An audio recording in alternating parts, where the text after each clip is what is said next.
스마트팜은 키워드가 있잖아. 네. 키워드가 딱 두 가지만 잡으면 돼. 키워드 두 개가 뭘까, 스마트팜은? 자체는 뭐야? 팜이니까. 결국은 농업이야. 그러니까 앞에 스마트가 붙었잖아. 그 스마트의 개념은 뭐야, 그러면은? 기술이지, 기술. 그러면은 농업에다가 어떤 기술을 접목시키는 거야? 4차 산업혁명 기술을. 따라서 스마트팜의 정의는 뭐다? 예. 기존 농업에 있어서 생산성 향상을 위해서 4차 산업혁명 기술을 적용해서 지속 가능한 농업을 가능케 하는 것. 이것이 스마트 농법이죠. 핵심이 두 가지가 꼭 들어가야 돼. 어떻게 정의하든지 간에. 뭐다? 하나는 농업. 두 번째는 뭐다? 4차 산업혁명 기술. 이게 들어가야 돼. 그래서 그냥 간단하게 스마트팜은 뭐다? 4차 산업혁명 기술을 어디에 적용한 것? 농업에 적용한 것. 이게 스마트팜이지. 4차 산업혁명 기술은 어떻게 돼? 다양해. 뭐 비닐하우스의 온도 습도만 조절한다. 그건 IoT 기술만 적용하는 거지. 4차 산업혁명 기술 IoT 말고 뭐 있어? 그러면은 비닐하우스 습도 온도 조절하고 그것만 4차 산업 뭐 스마트팜인가? 너무 좁잖아, 그거는. 다시 스마트팜의 정의는 뭐다? 4차 산업혁명 기술을 어디에다 적용한다? 농업에다가 적용한다. 그러면은 그 농업에다가 적용을 하는 데 있어서 4차 산업혁명 기술은 뭐야? 뭐 있어? IoT, 사물인터넷도. 좋은 기술이면 다 들어가, 4차 산업혁명 기술. AI, 또 빅데이터, 또 드론. 그지? 안 들어가는 게 어디 있어?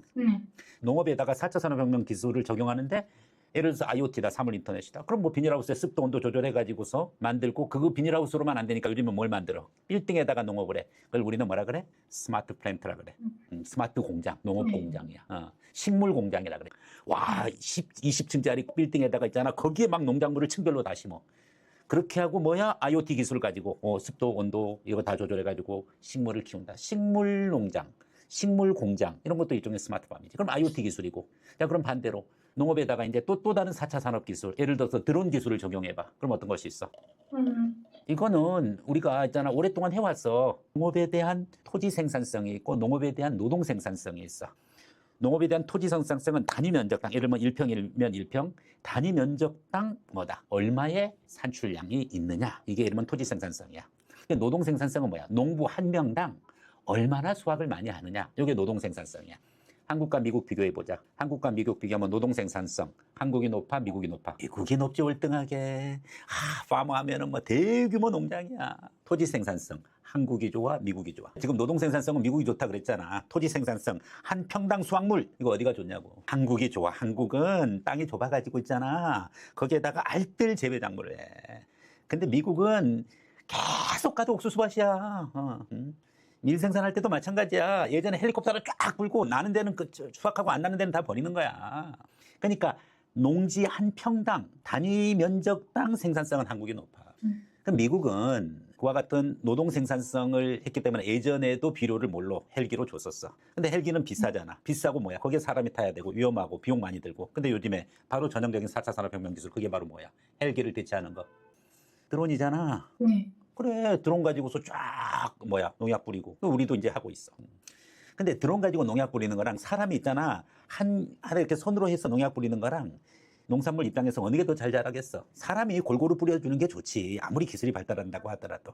그러니까 우리는 토지 생산성은 좋은 거야. 그러나 노동 생산성은 아주 형편없지. 세계적인 농수산 수출국 1위, 미국. 2위가 어디? 네덜란드. 고수익 작물들 많이 하거든. 자, 그래서 다시 한번 정리한다. 스마트팜의 정의는 뭐다? 한번 얘기해봐. 학생이 알고 있는 스마트팜 말해보세요.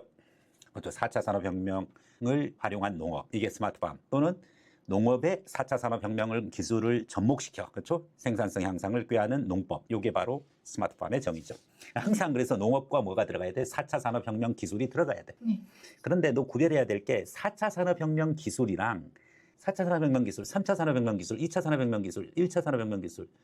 이러한 기술적인 요소랑 실제 1차 산업, 2차 산업, 3차 산업은 전혀 다른 거야. 누가 분류한 거야? 1, 2, 3차 산업은 콜린 클라크가 분류한 거야. 1차 산업은 뭐야? 엘빈 토플러의 제3의 물결. 거기서 1차 산업은 농업이야. 2차 산업은 뭐야? 광공업이야. 3차 산업은 뭐야? 서비스업이야. 콜린 클라크는 국가가 발전할수록 산업 구조가 고도화된다. 그래서 1차에서 2차로, 2차에서 3차로 인구가 이동한다. 이렇게 얘기를 하고 있어. 그거는 뭐야? 각각의 산업 부분 것에 얘기하는 거고 산업이고 그거는 산업혁명은 다른 거야. 4차 산업혁명 기술은 뭐야? 아직도 진행 중이고 미래에 더 다가올 내용이야. 알겠어요? 그 4차 산업혁명 기술이고 산업 자체는 뭐야? 1차 산업, 에그리컬처, 2차 산업, 광공업, 3차 산업, 서비스업 구별을 하고 자, 그러면은 스마트 농법, 스마트 팜의 정의는 아까 얘기했고, 그런데 갑자기 여기서 6차 산업이 나와. 6차 산업이란 무엇인가? 6차 산업은 1차 농업에다가 2차 관공업에다가 제조업이죠. 3차 서비스업을 더해봐. 그럼 총 몇 차 나와? 그래, 6이지, 6차 산업. 근데 6차 산업은 그렇게 더하는 게 아니야. 자, 1차 산업 곱하기 2차 산업 곱하기 3차 산업 세 개를 곱해봐. 그게 6차 산업이야. 합의 법칙이 아니라 뭐다? 고배 법칙이야. 그럼 도대체 6차 산업은 뭐야? 6차 산업은 1차 산업 농업에다가 그것을 기반으로 해서 2차 산업 제조업을 하고, 그리고 그와 연결해가지고 3차 산업인 서비스업, 관광업 이와 같은 것을 하는 농촌 융복합 사업을 6차 산업이라 그래. 그럼 6차 산업의 예시를 하나 들어줄게. 예를 들어서 내가 포도 농장을 해. 그럼 포도 농장 포도를 심고 재배하는 건 몇 차 산업? 1차 산업. 그렇지. 근데 거기서 있잖아. 포도를 가지고서 즙을 짜고, 그렇게 해가지고서 뭐다? 옥통에다 넣고 숙성시키고, 그렇게 해서 뭐야? 포도주를 만들었어. 그럼 몇 차 산업? 2차 산업이야. 근데 그 포도밭에다가 와이너리, 포도 재배지에다가 카페를 만들고, 호텔, 펜션을 만들고, 직접 와서 와인 시음회를 하고, 그리고 그 멋진 풍경을 바라보고 있며 와인을 즐기고, 그리고 거기서 숙박하고, 그리고 또 뭐야? 와인 제조 과정을 배우고, 그리고 와인에 대해서 학습하고. 요거 몇 차 산업이야? 3차 산업. 3차 산업. 이것을 다 같이 하는 거야. 그럼 어떻게 돼? 이건 더해지는 게 아니라 곱해지는 거야. 그럼 고배 법칙이라는 건 뭐냐면 그만큼 뭐야? 시너지가 큰 거야. 네. 미국의 나파밸리 대표적인 뭐야? 6차 산업이지. 6차 산업. 나파밸리 가서 어떻게 돼? 와, 좋은 품종의 포도, 까르베나 샤베뇽이니 뭐 이런 좋은 품종의 포도. 그다음에 이제 그걸 가지고서 숙성해 가지고서 뭐야? 포도주 만들어 가지고 전 세계에다 납품을 해. 네. 근데 나파밸리 우리 이제 가면 어떻게 돼? 관광 코스야, 관광 코스. 그럼 우리나라는 못하냐? 우리는 포도 재배 환경이 썩 좋지가 않아, 우리나라는. 그러니까 이제 그런 거 말고 다른 걸 하겠지. 많이 하지. 1차 산업 가면 어떻게 돼? 거기서 뭐야? 과수원을 하든 뭘 하든 하고, 그 다음에 2차 산업 그 과수를 재배해가지고서 뭐 고로쇠로 해가지고 고로쇠 물을 해가지고 만든다든지, 그래서 농협에 납품한다든지 하고, 그 다음에 이제 뭐야? 거기서 그 집에서 뭐 하는 거야? 펜션 사업을 해. 그래서 뭐다? 사람들이 와가지고서 거기서 자고, 그러면서 뭐야? 농지체험, 어린이한테 농지체험 시키고, 그런 게 6차 산업이지. 네. 대한민국 농업이 나아가야 될 것은 농업 자체만 가지고 1차 산업 가지고는 안 돼. 예. 그건 농업에다가 거기에 뭐야? 거기에 4차 산업혁명 기술을 접목시킨다. 그러면 그게 바로 뭐니? 스마트팜이야. 스마트팜만 가지고도 안 돼. 스마트팜으로 하되 거기서 나온 뭐야? 농산품 가지고서 제조 과정을 통해서 보다 더 부가가치를 높이고 2차 산업.